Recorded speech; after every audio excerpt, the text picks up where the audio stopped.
আহা, কি স্বাদ!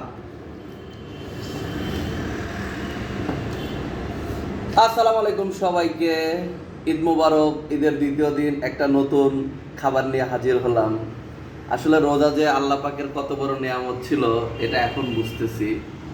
যদিও এটা বোঝার কিছু নাই, রোজা হলো একটা নিয়ামত স্বরূপই। কালকে একটা দিন শুধু আমরা রোজা ছিলাম না, খানা খাইছি, কিন্তু যেটাই খাই মনে হচ্ছে মুখ কেমন যেন হয়ে যায়। তাই এই জন্য আজকে আমি একটু নতুন পদ্ধতি অবলম্বন করলাম। এই যে আপনারা দেখতে পাচ্ছেন, পান্তা ভাত গ্রামীণ ঐতিহ্য ধরে নিয়ে আসছি। সাথে আছে পেঁয়াজ, একদম তরতাজা গাছের কাঁচামরিচ। এই যে দেখছেন, আমি কিছু এগুলা মনে করেন সংগ্রহ করেছি।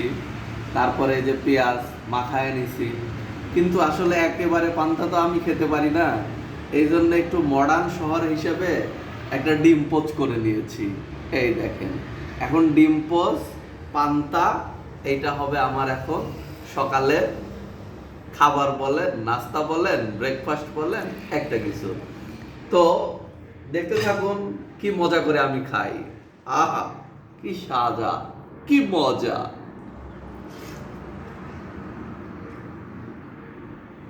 আহ